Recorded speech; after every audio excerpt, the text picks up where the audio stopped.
What's going on, everybody? RJ Ochoa here from SB Nation's bloggingtheboys.com. Hope all is well wherever you are. We hope you're happy, safe, healthy, and that you enjoyed all of the fun that was the 2024 NFL Draft. There was so much happening. We had you covered from head to toe at bloggingtheboys.com and here on the Blogging the Boys YouTube channel. Do want to say hello and thank you to all new subscribers. We are officially, celebrate everybody, the most subscribed to individual team channel all across the SB Nation universe. We are number one. We are number one. We are the best in town, and that is so because of you, the loyal viewers, the loyal listeners, the loyal audience members, the loyal subscribers. Thank you, thank you, thank you. I promise, again, my name is RJ Ochoa, to deliver upon your very, very, very valuable subscription. We know that your time is everything to you, and we don't want to waste it. So in the spirit of that, we are here today not to discuss the undrafted free agency class. Normally, it does merit a little bit more discussion, but kind of a slower thing this year. Feels like, I know that 50 is not true, but it feels like normally there are like 50 undrafted free agents for the Cowboys, but this year kind of slow and really true across the NFL. I think that speaks to, I really don't know what that speaks to, but nevertheless, kind of a slow burn of a UDFA class. Of course, if anything happens, we'll keep you covered here on the Blogging the Boys YouTube channel. Please subscribe if you haven't already and at bloggingtheboys.com. What we're here today to discuss, as you've seen by the video title, is a post-draft roster evaluation. Now, I will be straight up with you because I'm always honest.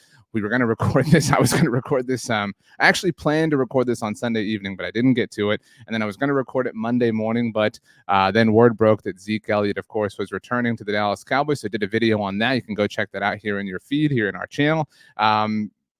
Very interesting that the Cowboys are bringing Zeke back. We'll go ahead and get to it, but we're going to be looking at the roster as a whole. And as we do, want to shout out our friends at ourlads.com, the best place to evaluate an NFL depth chart. If you aren't checking them out, you absolutely should. But let's go ahead and do that. This is the Dallas Cowboys depth chart according to our friends at Our Lads. We're looking at the offense first. Ignore Tank Lawrence and Mozzie Smith there at the bottom.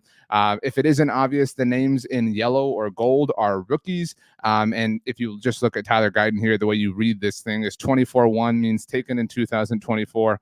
One, obviously the first round, we're looking at Tyler Guyton, but that holds true for everybody else. So at the very top there, again, if you somehow don't check out Our Lads, whatever, we're here to help. Jalen Tolbert was a third-round pick in 2022, and obviously the number to the left of every player, you see their position, obviously, is their jersey number. Jalen Tolbert switching to number 1 this season for the Dallas Cowboys. But that being said, let's look at the offense as a whole from top to bottom. You do see Zeke Elliott down there at the bottom. They don't have 21 listed quite yet. I know that we've had some fun speculating whether or not Zeke would be taking 15 back. Of course, the number he wore at the Ohio State University, but according to the mothership, DallasCowboys.com, he will be taking number 21, which is made available, obviously, by Stephon Gilmore's contract running up with the Cowboys. We'll see where Gilmore ultimately winds up. I still would love to see him back with Dallas, but maybe after drafting Kalen Carson, that ship has sailed. But nevertheless, from an offensive standpoint, you got Dak Prescott, goes without saying, one of the best quarterbacks in the NFL. Miss me with anything else. Depth will go along the line there. Cooper Rush, the primary backup. Trey Lance, obviously, QB3 right now. Cowboys don't have any other quarterbacks on their roster. All three of them are entering the final year of their respective contracts with the team. Now, the Cowboys have until this Thursday, actually, May the 2nd, to decide whether or not they want to pick up Trey Lance's fifth-year option for 2025. That is just north of $22 million, and it is fully guaranteed. So needless to say, they won't be doing that. But when they do not do that, as of Friday, it will become official that all three quarterbacks, unless Dak has an extension between now and then, all three quarterbacks will be entering the final year of their contracts with the team. At running back, no running back drafted, of course, although Nathaniel Pete, a UDFA this year for the Cowboys. You got Zeke Elliott, who is easily the best runner on the team now, easily the starter.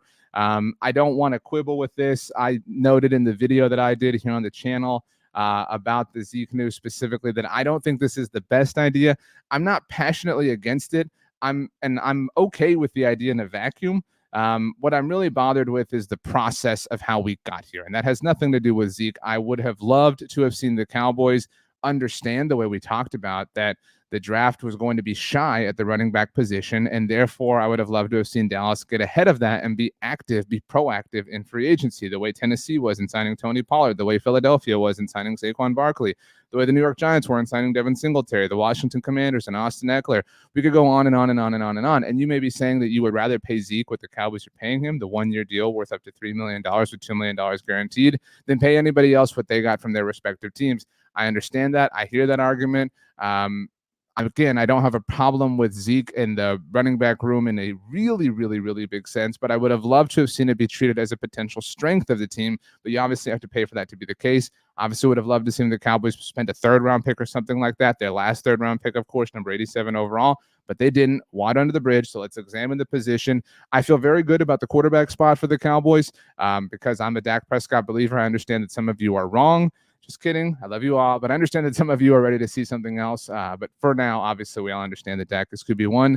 I think the running back room right now is a C plus, B minus, if you have to kind of grade it. Zeke Elliott, obviously not the player he was in his heyday.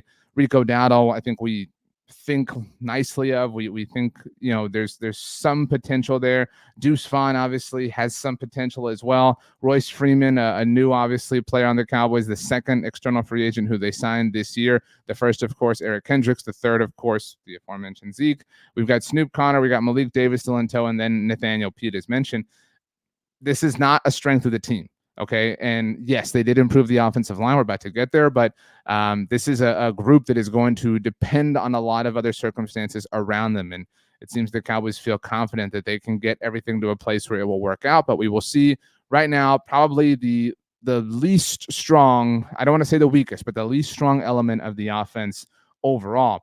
Offensive line, let's go left to right. Tyler Guyton penciled in there as the starting left tackle. That means Tyler Smith gets to stick at his position that he is best at, that is left guard. Brock Hoffman listed as the starting center right now. We'll see if Cooper Beebe, who you see there as second on the depth chart, maybe he does supplant him throughout OTAs and the rest of the spring and the summer and obviously training camp. Zach Martin not going anywhere. Terrence Steele not going anywhere. I know people feel like Terrence Steele was disappointing. I think this offensive line at the beginning of the offseason, obviously, let's talk about the offensive line. So when this offseason began left to right, we're talking about a group that was Tyron Smith, Tyler Smith, Tyler Biadasz, Zach Martin, Terrence Steele. I think if I had to grade that, I'd say it's about an A, maybe A minus.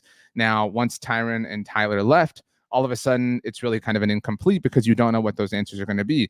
Bringing in Tyler Guyton, and let's just call it Cooper Beebe. Let's not go off of the depth chart that was Brock Hoffman. If it is Cooper Beebe, you've got two rookies starting along your offensive line, which is tough. Now, granted, players who we think highly of, players who we think can become legitimate cornerstones and foundational pieces of the Dallas Cowboys, but still a scary proposition. So that being said, I think you go from an A minus maybe to right now a B minus. And again, that's just because of the change.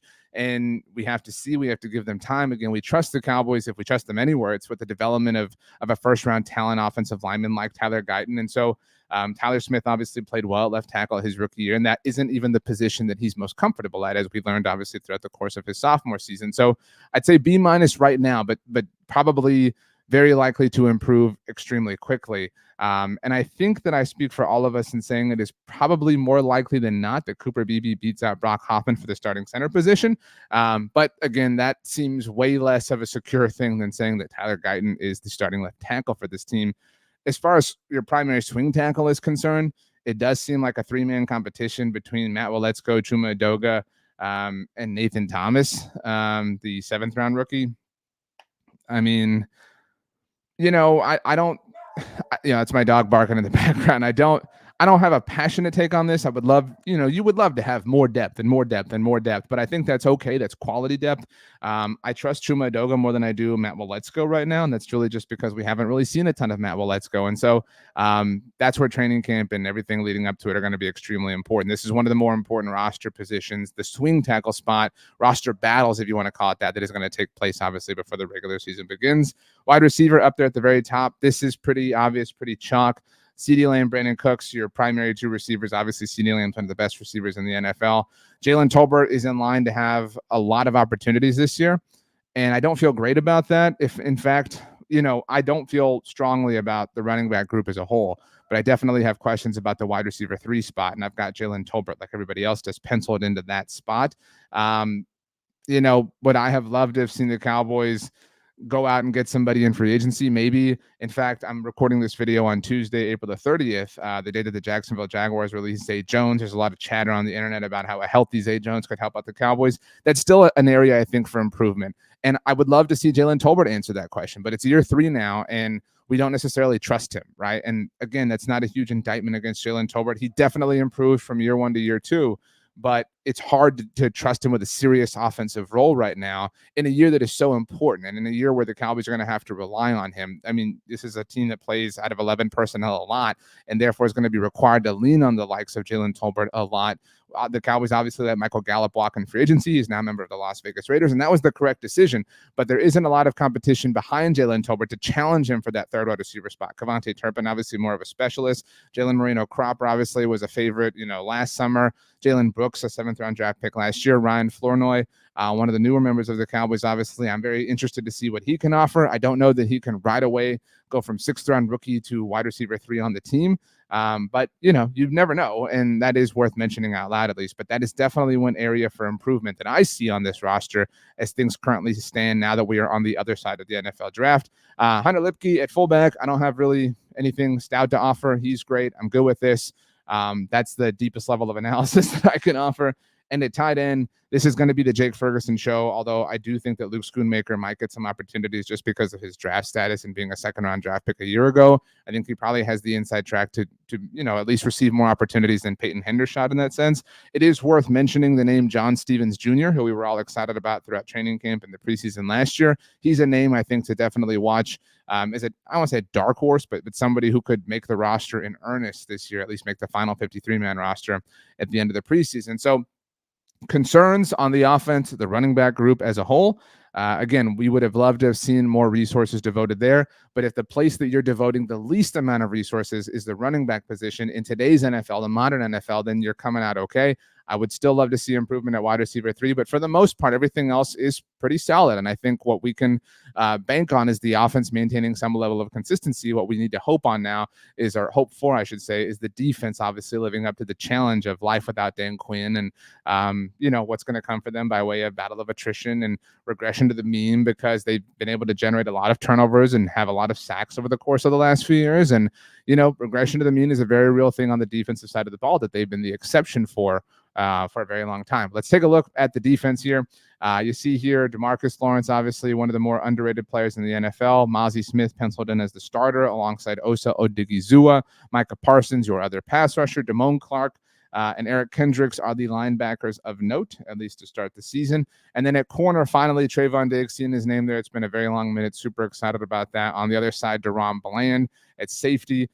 You've got Donovan Wilson and Malik Hooker. Again, I feel very good about a lot of this. And then in nickel at the slot, you've got Jordan Lewis. Overall here, Cowboys, let's kind of go top to bottom here. I feel great about the Cowboys pass rush group, their initial, obviously, defensive linemen. I maintain that DeMarcus Lawrence is one of the more underrated players in the NFL, certainly one of the more underrated defenders in the NFL. People focus on the sack numbers. That's silly. That's pedantic.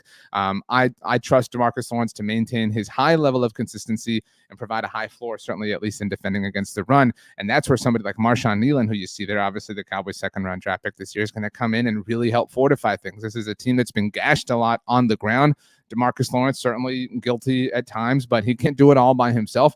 And I do think that's where somebody like Marshawn Nealon can help. It does stand to reason that Sam Williams is going to have a lot more opportunities this year with Dorrance Armstrong now out the door, obviously leaving in free agency for Washington. So very excited about the kind of rotation of defensive ends that the Cowboys have going on here. Along the interior, this is really going to be about Mozzie Smith, right? We kind of understand that as a 1st-round pick a year ago. This is Mike Zimmer's maybe most important job as the new defensive coordinator of the Cowboys, is to get Mozzie at a place, at a level where he is contributing like the 1st-round pick who the Cowboys expected him to be this time a year ago. Now, I know we threw out names like Byron Murphy and Johnny Newton in talking about the draft process this year, but the Cowboys obviously chose to ignore defensive tackle in terms of legitimate resources, premium resources. No disrespect to Justin Rogers, of course, who was their final draft pick.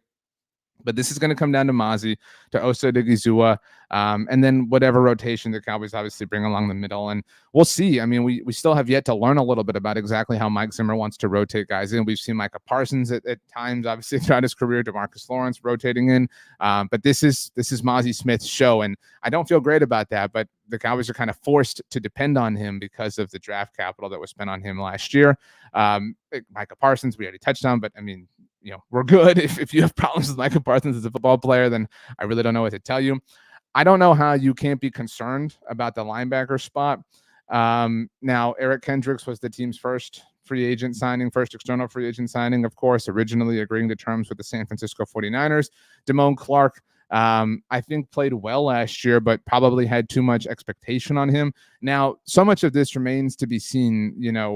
We've obviously had this conversation many times in many different ways. Do the Cowboys float Micah Parsons back? Maybe let Sam Williams rush the passer a little bit more under Mike Zimmer? Probably not, I would guess, because Micah's so impactful as an edge rusher. But it does, exist as an option nonetheless. So it is worth saying out loud. But I wouldn't do that personally. So the linebacker group is really going to be about Eric Kendricks and Damone Clark and what DeMarvion Overshown can do coming off that torn ACL. If he can come in a perfect world, he really gives you a player to lean on, a foundational piece, the kind of heart of that defense in the middle of things alongside Eric Kendricks. That would be great. Marquise Bell is listed here as a linebacker. And again, shout out to our friends at Our Lads, great friends of mine. But obviously, it's been reported moving back to safety this year. So not somebody to be relied upon, obviously, in a true and classic linebacker sense. But that's where Maris Liufau is coming in. The Cowboys' final pick of the third round, the 87th overall pick. We talked about a little while ago how it would have been nice to have seen that be a running back. I just don't know. I really have a difficult time imagining how much the Cowboys are going to depend on Maris Liufau as a rookie, especially given that they already spent on Eric Kendricks, that they envision big things for DeMarvion Overshown, which is why, again, I would have maybe liked to have seen that pick thrown somewhere else. But he is a very, very talented athlete and somebody who maybe Mike Zimmer believes in. And so, there's hope, I think, at this position, but it's definitely the weakest part of the defense. I don't think there's any question about that. On the whole, the secondary for the Cowboys is tremendous. Now, it is worth noting that we have to, I think, carry some caution or precaution regarding Trayvon Diggs. He's coming back from a torn ACL. It's not an easy thing to recover from. And, even though in today's day and age, it feels like that is a pretty, non-big deal for NFL players and athletes in general, it is worth noting that he might need some time to obviously return to form. And that could be, of course, why the Cowboys decided to draft Kalen Carson. Granted, it's a 5th-round pick. But as far as the group, I mean, because I think I'm really fascinated by the safety position in general. I feel great about the starters. I feel great about Trayvon Diggs, Jerron Bland, Jordan Lewis. It was great that the Cowboys were able to bring him back, obviously, to play in nickel. And I feel great about Donovan Lewis and Malik Hooker. Obviously, Jaron Kearse is still hanging out in free agency, but it's the depth that concerns me. Not necessarily at safety, because I love Izzy Mukuamu. I think that he offers something really great. Wanye Thomas had a great year for the Cowboys last year as well. But the depth at corner is really shaky. And that's why I think the Kalen Carson pick could be rather important. The Cowboys did trade up last year for Eric Scott Jr.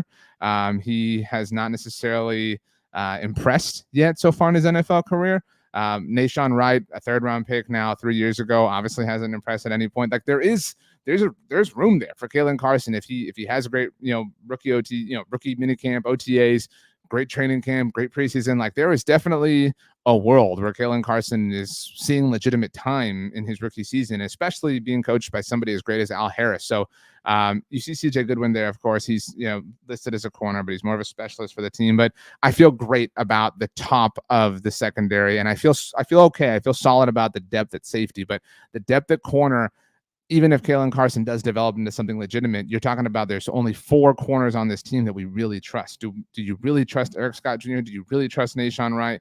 I don't. And so I would love to see that kind of, sort itself out throughout the course of OTAs and training camp, obviously, over the course of the next few months.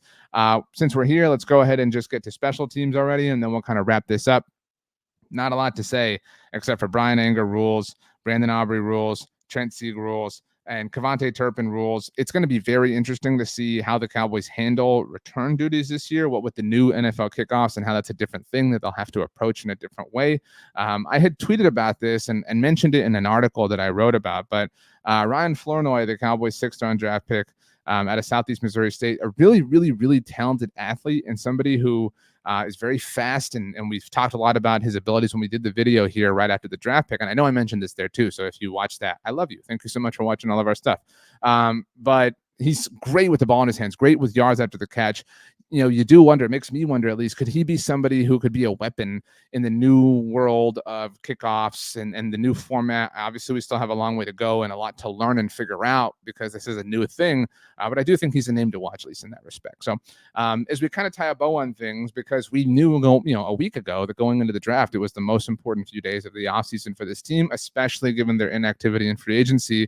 And if you had asked me a week ago what the biggest needs on the team were, what the biggest needs on the roster were, I would have said tackle, obviously, because of the, Tyler Smith situation. We didn't even know a week ago in terms of a for sure verifiable fact where the Cowboys were going to play Tyler Smith throughout, his third season in the NFL. But we learned that, right? The Cowboys drafted Tyler Guyton, which means Tyler Smith gets to stay at guard. So that need has been resolved. The center need, that would have been my second answer, has been resolved by the Cooper Beebe pick. And then third, I probably would have said running back. And that's honestly a rich person's problem in the NFL, right? To need a running back. And while it is important and it is a devalued position, there is importance to it. There is value to it. So I feel like the only thing they didn't address throughout the draft was the running back spot, but they did draft Zeke Elliott. And while, again, I may have a problem with the process of how we got here, they did technically address it and they feel confident in that. I'm not willing to give them the benefit of the doubt there. You may be. We're just talking ball here, just being honest. No negative feelings or anything like that. I'm totally willing to be proven wrong and to admit that I'm wrong here. But they feel comfortable there. So that being said, as I see it, the needs that remain for the Cowboys, and there is going to be a lot of, adjustment made, not a lot, but some adjustment obviously made up till training camp. Even during training camp, we've seen the Cowboys sign some players. Running back, I would love to see another body there. You want to have Zeke around? Fine. But I would love to see kind of a different type of back. Brought in somebody to help kind of amplify the room, amplify the committee. That would be great. Wide receiver 3, we talked about. I think it's fair to have some doubts and concerns about Jalen Tolbert. Again, totally open and willing to be proven wrong there. It's year 3 for him, and that's an important one. So hopefully he does prove us all wrong here. And linebacker, I think there's a lot of expectation being placed on DeMarvion Overshown, returning from a really significant injury, the same way we talked about Trayvon Diggs, and playing in the NFL for the first time. I know that he was playing really well in the preseason, obviously, last year, but it's a whole different thing once it all starts and once it's all for real. But if he does obviously play to the form and the expectation that the Cowboys have of him, then, they get the last laugh. And once again, I'm willing to be proven wrong and willing to admit that myself. And so it is worth mentioning that, in the days since the draft, the Cowboys have brought back, and they were on the roster, obviously, Zeke Elliott and Damian Wilson. So they've already touched running back and linebacker. We'll see if they bring in another wide receiver, or if they think somebody like Ryan Flournoy or Jalen Brooks or whoever can kind of step up and contribute more on offense and fulfill that third wide receiver role if Jalen Tolbert ultimately isn't able to. But that's how I see things at the moment. And whether or not you agree or disagree, well, they both matter to me. If you agree with me, then awesome. I think you're a genius. But if you disagree, I would like to know why. And I would like to know what exactly you're thinking and what exactly you're feeling and what's going on in your heart, because that's what I care about. So if you want to let me know what you're thinking, what you're feeling, what you had for lunch, what you're going to have for dinner, I'm totally open to hearing all of that. My name is RJ Ochoa. You can follow me on Twitter, Instagram, or Threads at RJ Ochoa. If you would like to send me an email, you can do so, rj.ochoa@sbnation.com. Thank you again to those of you who have been longtime subscribers here to our YouTube channel, and to those of you who are giving us a chance, those of you who just recently subscribed. Maybe you saw the videos over the course of the NFL draft and you said, hey, I want to check that out. I want to see what that's all about. I hope that we're earning your time. And if we're not, if we're doing something, if I'm doing something that isn't pleasing to you, please reach out on any one of those, in any one of those fashions that I mentioned. Totally open to constructive criticism if it so moves you. But for now, I'm going to bid you adieu. I'm going to hope that you have a wonderful rest of your day. I'm going to promise to be back later in the week with more discussion concerning America's team, the Dallas Cowboys, our team, because quite frankly, it is my job and it is our obsession. We talk Dallas Cowboys 24/7, 365 over at bloggingtheboys.com, although this year is a little bit different because it is a leap year. So it's 24/7, 366. I think that covers all bases. And yeah, let's go ahead and get out of here. So, yeah, my dogs didn't really bark. One of them did. Bear, that's his name for those of you that are new around here. So I'm going to go make sure he understands they shouldn't be doing that when I'm recording these videos. But thanks so much for hanging out, everybody. And we'll see you next time.